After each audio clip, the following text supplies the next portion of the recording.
नमस्कार मित्रों, आज हम अपने चैनल पर कहानी का एक सेक्शन शुरू कर रहे हैं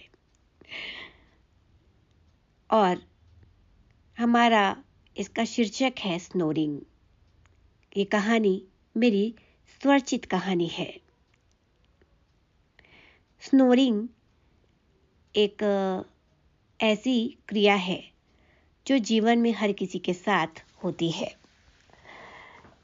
किसी की उम्र ढलने के साथ और किसी की कुछ जल्दी। स्नोरिंग यानी कि खर्राटे।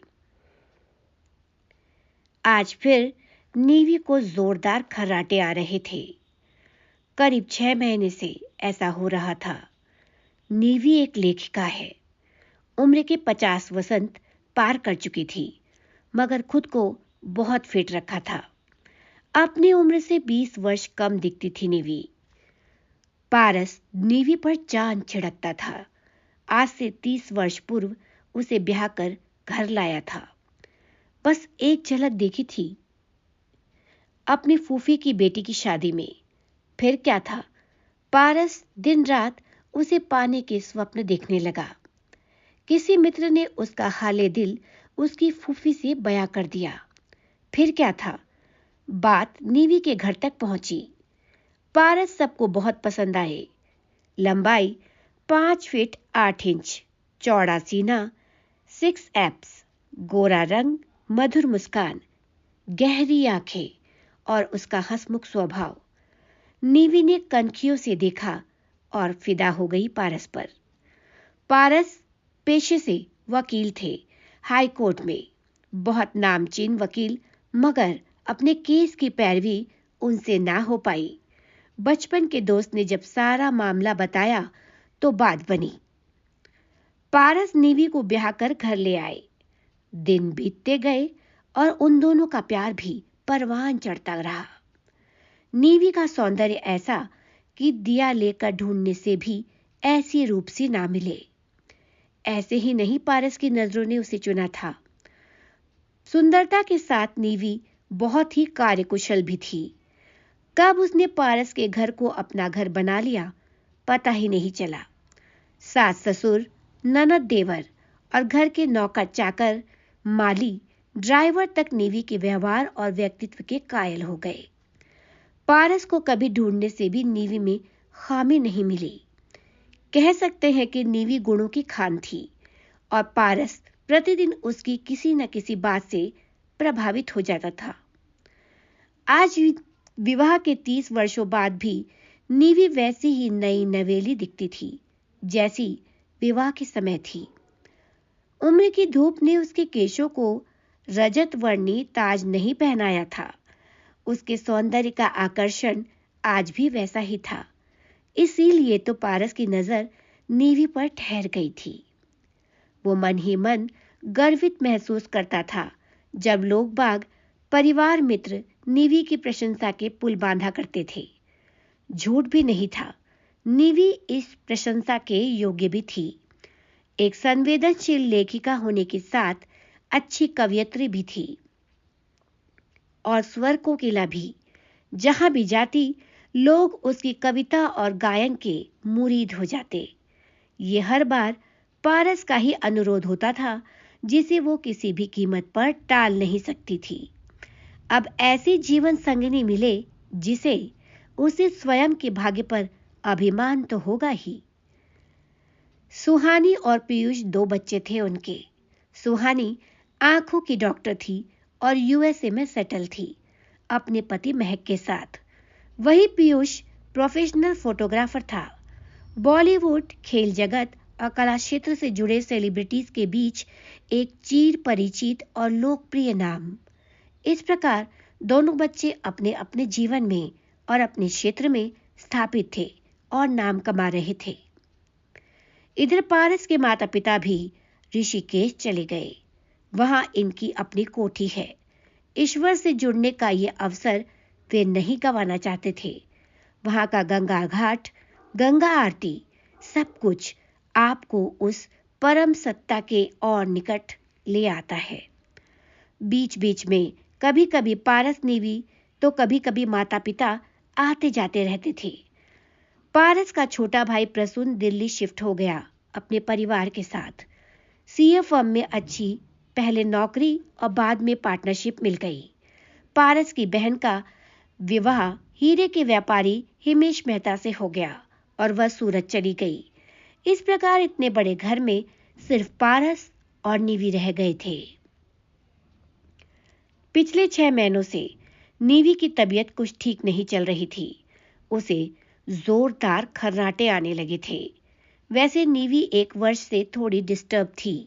उसका मेनोपॉज शुरू हो चुका था और यूट्रस में फाइब्रॉइड्स होने के कारण भारी मात्रा में रक्तस्राव होता था। पारस ने उसे अच्छे से अच्छे डॉक्टर्स को दिखाया, मगर नीवी की शारीरिक समस्याएं जैसी की तैसी थी। कुछ दिनों तक तो पारस ध्यान देता रहा, मगर फिर वो धीरे धीरे त्रस्त रहने लगा। उसने अपनी नीवी को ऐसा कभी नहीं देखा था। हमेशा सुंदर और चुस्त दुरुस्त दिखने वाली नीवी थोड़ी अस्त व्यस्त दिखने लगी थी। उसे लगता था कि अब नीवी उसके ऑफिस से लौटने पर सजी धजी उसकी प्रतीक्षा क्यों नहीं करती, क्यों उसके साथ बैठकर शाम की चाय के वक्त क्रिकेट से लेकर राजनीति और उसके कोर्ट केसों पर चर्चा नहीं करती। कहाँ खो गई हो नीवी? और यही सोचते सोचते इसी उधेड़बुन में वो कुछ समझ नहीं पाता और उसका व्यवहार चिड़चिड़ा हो गया। अब वो नीवी से कटा रहने लगा, बगैर ये समझने के कि नीवी अभी किन स्वास्थ्य और मानसिक समस्याओं से जूझ रही है। ऐसे में पारस का साथ सबसे महत्वपूर्ण होता उसके लिए, मगर पारस ये नहीं समझ पाया। उसे तो बाद में ये लगने लगा कि उसकी नीवी बदल गई है। जिस नीवी से प्रेम किया वो ये है ही नहीं, और धीरे धीरे उसका व्यवहार नीवी के प्रति रूखा होता चला गया। नीवी भी पारस में अकस्मात आए इस बदलाव से हतप्रभ थी और सोचती रहती थी कि आखिर उससे अपनी गृहस्थी को संभालने में कहाँ चूक हो गई। स्वास्थ्य समस्याओं के कारण मानसिक तौर पर नीवी थोड़ी मूडी तो हो गई थी, मगर इन दिनों उसे स्नोरिंग होने लगी थी। पहले ये खर्राटे हल्के थे, बाद में कुछ तेज हो गए। पारस पहले से ही अपसेट था। अब उसकी ये चिड़चिड़ाहट क्रोध में परिवर्तित हो गई और एक दिन आधी रात को वो उठकर नीवी पर चिल्लाने लगा। नीवी उसके इस रौद्र रूप को देखकर सहम गई। खर्राटे वो जानबूझकर नहीं ले रही थी, इसमें उसका कोई दोष नहीं था। ये एक स्वाभाविक प्रक्रिया है जो उम्र के साथ होती है, किसी में कम किसी में ज्यादा। नीवी कुछ कहती इससे पहले पारस बिस्तर से उठकर दंदनाता हुआ गेस्ट रूम में जाकर सो गया। नीवी के आंसू थम नहीं रहे थे। पूरी रात उसने आंखों में काट दी। फिर इस ख्याल के साथ कि कहीं इसमें उसका क्या दोष है, ये वो सोचती रही। अब दोनों अलग अलग कमरों में सोने लगे थे। हालांकि पारस को ये सब अच्छा नहीं लग रहा था, मगर वो नीवी की समस्या को समझ भी नहीं पा रहा था। इधर नीवी उदास रहने लगी थी। उसने बाहर आना जाना छोड़ दिया। अब वो पारस के साथ कहीं भी नहीं जाती थी। पारस उसका ये हाल देखकर चिंतित तो था, मगर उसने इस समस्या को सुलझाने के लिए कुछ भी नहीं किया। एक दिन सुबह सुबह सुहानी यानी कि नीवी और पारस की बेटी का कॉल आया पारस के मोबाइल पर। पारस को कुछ वक्त लगा फोन नीवी के कमरे तक लेकर जाने में, क्योंकि सुहानी ने नीवी से बात कराने के लिए पारस से कहा। सुहानी ने पारस से कहा कि माँ, आपका फोन क्यों नहीं उठ रहा? जब पारस ने नीवी को जगा कर फोन दिया कि सुहानी है लाइन पर, तो नीवी ने फोन लेकर बात की। सुहानी ने नीवी की आवाज में उसकी उदासी को भांप लिया था, क्योंकि नीवी हमेशा चहकती रहती थी, इसलिए माँ के भीतर आए इस बदलाव की वजह वो जानना चाहती थी। सुहानी ने बात करके फोन रख दिया।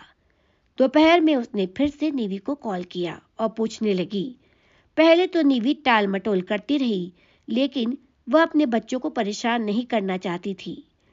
मगर उसकी जिद के आगे नीवी को झुकना ही पड़ा, और इतने दिनों से जो सैलाब उसने भीतर रोक रखा था वो निकला उसने सुहानी को सारी बात से अवगत कराया।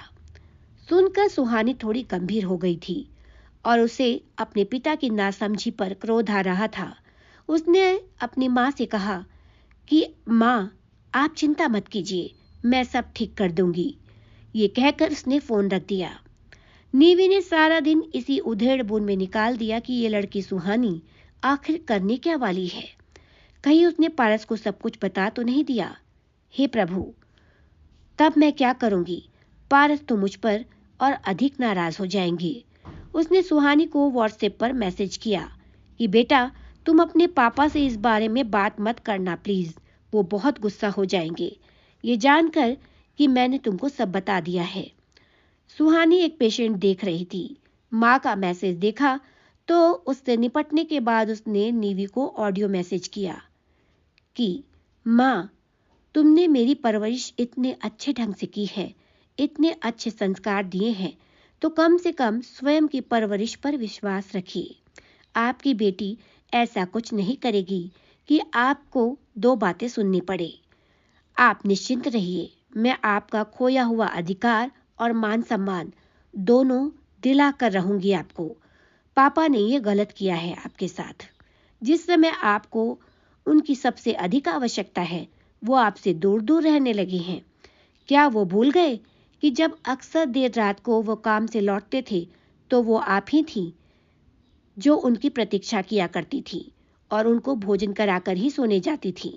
तपते बुखार में किसने जाग जाकर उनको ठंडे पानी की पट्टियां चढ़ाई, और जब उनको लंग्स ब्रोंकाइटिस हुआ तो उनके गुस्से को सहना, उनको डॉक्टर के यहाँ ले जाना, टेस्टिंग करवाना, उनका हर तरीके से ख्याल रखना, खुद कोर्ट से उनके काम के डॉक्यूमेंट्स मंगवा कर साइन करवा कर वापस भेजना, दादा दादी और हम दोनों भाई बहन सबको आपने अकेले ही तो संभाला था ना। आपके माथे पर एक शिकन और होठों पर कोई शिकायत नहीं देखी। और पापा तो कई वर्षों से स्नोरिंग करते आ रहे हैं, तो आपने तो कभी इसे समस्या नहीं समझा। आप आराम से रहिए, मैं सब कुछ ठीक कर दूंगी। बस आप पापा को मत बताना कि आपकी और मेरे बीच क्या बातें हुई थी। यह मैसेज सुनने के बाद नीवी ने बस इतना लिखा, ठीक है बेटा। अगले ही दिन सुहानी ने पारस को उसके दफ्तर में फोन किया। पारस ने फोन उठाया। उठाते ही उधर से सुहानी की सिसकने की आवाज आई। पारस का हृदय जोर जोर से धड़कने लगा कि आज सुहानी रो क्यों रही है। ऐसा इन 5 सालों में कभी नहीं हुआ था जब से वो ब्याह कर यूएसए गई थी। पारस का गला सूखने लगा। उसने बड़ी मुश्किल से थूक को निगलते हुए कहा, सुहानी बेटी, क्या हुआ? तुम रो क्यों रही हो? प्लीज कुछ तो बताओ मुझे। तुम्हारे इस रुदन से मेरा हृदय बैठा जा रहा है। किसी अनहोनी की आशंका हो रही है मुझे। मेरा कलेजा मुंह को आ रहा है बेटा। बताओ क्या हुआ है। कहीं महक ने कुछ कह तो नहीं दिया? क्या तुम दोनों के बीच कोई कहासुनी हो गई है? बताओ मुझे बेटा। सुहानी ने उधर से रोते रोते कहा, पापा, महक और मेरे बीच कुछ डिफरेंसेस हो गए हैं, एक छोटी सी बात को लेकर, और उसने तिल का ताड़ बना दिया इस बात का। इतना कहकर सुहानी फिर से सुबकने लगी। पारस परेशान था, समझ नहीं पा रहा था कुछ भी। उसने कहा, बेटा, आखिर ऐसा क्या हो गया है जो वो तुम पर इतना नाराज है? बताओ मुझे। मैं तुम्हारा पिता हूं, तुमको यूं रोते हुए नहीं देख सकता। मैं महक को समझाऊंगा। तुम मुझे बताओ कि किस बात पर वो तुमसे नाराज है। सुहानी ने अपनी रुलाई को नियंत्रित करते हुए कहा, पापा, मुझे कुछ दिनों से स्नोरिंग की समस्या हो गई है और इसी बात को लेकर महक मुझसे चिढ़ने लगा है। हम कुछ दिनों से रूम भी शेयर नहीं कर रहे। उसके इस बर्ताव से मुझे बहुत चोट पहुंची है पापा, इन दिनों कुछ कॉम्प्लिकेटेड केसेस की वजह से मेरी नींद पूरी नहीं हो पा रही। थकान के कारण खर्राटे आ रहे हैं, मगर ये तो एक टेम्परेरी फेज है ना, अपने आप कुछ दिनों में ठीक हो जाएगा। ये मैंने महक को समझाया था, मगर वो मेरी कोई बात सुनने के लिए तैयार नहीं है और ना समझने को। उसका व्यवहार भी मेरे साथ थोड़ा रूखा हो गया है पापा। मैं ऐसे वातावरण में नहीं रह सकती। मैं वापस आ रही हूँ पापा आपके पास। बेटी की एक एक बात पारस के कानों में गूंज रही थी। उसने सुहानी से कहा कि हाँ तो क्या हुआ, ये तो एक शरीर की स्वाभाविक और प्राकृतिक प्रक्रिया है। इसके लिए कोई ऐसा व्यवहार थोड़े ही करता है। मैं महक से बात करता हूँ, तुम चिंता मत करो बेटा, वो मेरी बात जरूर समझेगा। मैं समझाऊंगा उसे कि जीवन संगिनी भी एक हाड़ मांस की इंसान ही है। वो दिन भर आपके परिवार के लिए, आपके लिए सब कुछ करती है, बिना खुद पर ध्यान दिए। तो क्या एक पति का ये कर्तव्य नहीं कि जब उसे कोई समस्या हो तो बजाय उसे अकेला छोड़ने के उसकी समस्या को समझे, उसका साथ दे और आवश्यकता हो तो डॉक्टर से भी कंसल्ट करे। कहते कहते उसे वो सब स्मरण हो आया जो वो इन दिनों निवि के साथ कर रहा था। संतान की तकलीफ पर उसे इतना कष्ट हो रहा था तो नीवी को कितना हो रहा होगा। तभी बेटी की आवाज से वो अपने ख्यालों से बाहर आ गया। सुहानी कह रही थी, पापा आप ठीक कह रहे हैं कि एक जीवन साथी को मुश्किल घड़ी में साथ निभाना चाहिए, उसे अकेले नहीं छोड़ देना चाहिए। पारस को जैसे जोर का झटका लगा बेटी की बात सुनकर। हाँ हाँ हाँ सुहानी, तुम ठीक कह रही हो। तुम चिंता मत करो, मैं महक को समझाऊंगा। और मन ही मन खुद से कह रहा था कि पारस, आज सुहानी ने मुझे मेरी भूल का एहसास करा दिया। मैं अभी निवि से जाकर अपने द्वारा किए गए इस दुर्व्यवहार की क्षमा मांगूंगा उससे। अच्छा बेटा, मैं शाम को महक को फोन करता हूँ, तो कोई भी गलत कदम मत उठाना प्लीज। सुहानी ने कहा, ठीक है पापा, मुझे विश्वास है कि मेरे पापा जो करेंगे सही करेंगे। पारस किसी चाबी के खिलौने की भांति जाकर गाड़ी में बैठ गया। कार ड्राइविंग करने लगा। वह बस शीघ्र अतिशीघ्र अपनी नीवी के पास पहुंच जाना चाहता था। उसके मासूम प्यारे चेहरे को अपनी हथेलियों में लेकर उससे अपने हृदय की हर बात कहना चाहता था, अपनी भूल की क्षमा मांगना चाहता था और ये विश्वास दिलाना चाहता था कि अब वह अपनी प्यारी नीवी का पूरा ख्याल रखेगा, उसे कभी अकेला नहीं छोड़ेगा। जेब्रा क्रॉसिंग पर दूसरी गाड़ी के हॉर्न से उसकी तंद्रा टूटी तो उसे होश आया कि वो घर के निकट पहुंच चुका है। गाड़ी को पार्क कर जल्दी जल्दी तेज कदमों से सीढ़ियां चढ़ते हुए वो कमरे में पहुंचा। अक्सर आजकल दोपहर के समय नीवी शरदचंद्र के नॉवल पढ़ती होती थी, लेकिन ये क्या, नीवी तो वहां थी ही नहीं।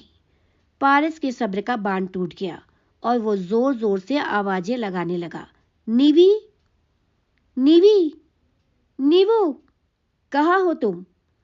तभी घर के बुजुर्ग महाराज ने आकर कहा कि भैया जी, भाभी जी हनुमान मंदिर गई हैं, आपके लिए सवा मणि का प्रसाद कराया है आज, इसीलिए गई हैं, आती ही होंगी। आप बैठिए, मैं आपके लिए चाय बनाकर लाता हूँ। नहीं, चाय नहीं पीऊंगा अभी, ये कहकर पारस दौड़ते हुए सीढ़ियों से नीचे उतरा और लपक कर कार में जा बैठा। पलक झपकते ही वो हनुमान मंदिर पहुंच गया जो उसके घर के पास ही था। जूते उतारकर जो ही मंदिर में प्रवेश किया तो देखा लाल साड़ी में लिपटी नीवी आंखें मूंदे ईश्वर से प्रार्थना कर रही थी। पारस भी उसके निकट जाकर हाथ जोड़कर आंखें मूंदकर खड़ा हो गया। पुजारी जी ने जब नीवी को संबोधित किया तो नीवी ने आंखें खोली। सामने पारस को देखकर अचकचा गई थी वो, क्योंकि एक अरसा हो गया था पारस को मंदिर आए हुए। नीवी ने कहा, आप यहाँ? पारस ने कहा, हाँ नीवी, मुझे यहाँ तुम्हारे साथ होना चाहिए ना, और मैं तुम्हें अकेला छोड़कर बेपरवाह हो गया था। मुझे क्षमा कर दो नीवी, मैंने तुम्हारे साथ घोर अन्याय किया है और तुम मेरे लिए सवा मणि कर रही हो। मैं इस लायक नहीं। इतना कहते हुए पारस की आंखें भर आई और वो नीवी के पैरों में झुकने लगा तो नीवी ने रोक दिया।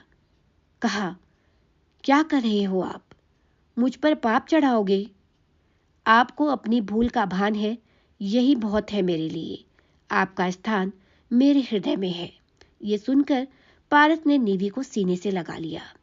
तभी पंडित जी आ गए और दोनों ने साथ मिलकर प्रसाद लगाया। आशीर्वाद लेकर दोनों घर पहुंचे तो बातों ही बातों में पारस ने सुहानी के विषय में नीवी को सब कुछ बताया। सुनकर नीवी भी परेशान हो गई। पारस ने उसके कंधे पर हाथ रखते हुए कहा, चिंता मत करो, हम सभी सुहानी और महक से फोन पर बात करते हैं। जरा लगाओ फोन सुहानी को। नीवी ने सुहानी को कॉल लगाया। फोन हैंड फ्री कर दिया ताकि वो और पारस दोनों बात कर सके। पारस ने कहा, हाँ सुहानी, महक को फोन देना, मैं उससे बात करके उसे समझाऊंगा, वह मेरी बात जरूर समझेगा। लेकिन उधर से कोई उत्तर नहीं आया। सुहानी मौन थी। पारस ने कहा, बेटा तू चुप क्यों है? कुछ तो बोल, बोल क्यों नहीं रही? सुहानी ने तब अपना मौन तोड़ा।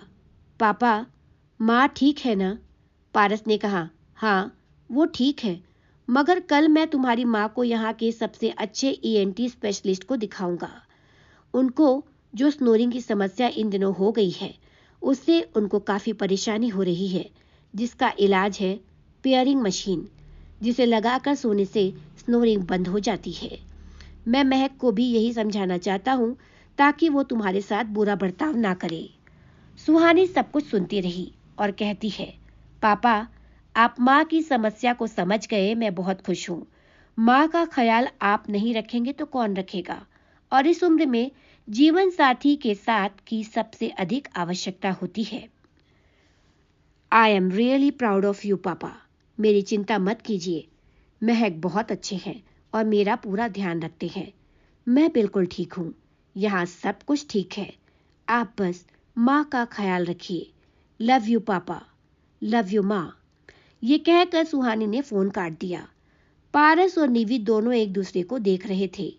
पारस ने नीवी को गले से लगा लिया, ये सोचते हुए कि बचपन में हम बच्चों को सही गलत के बीच का अंतर समझाते हैं, अच्छे संस्कार देते हैं।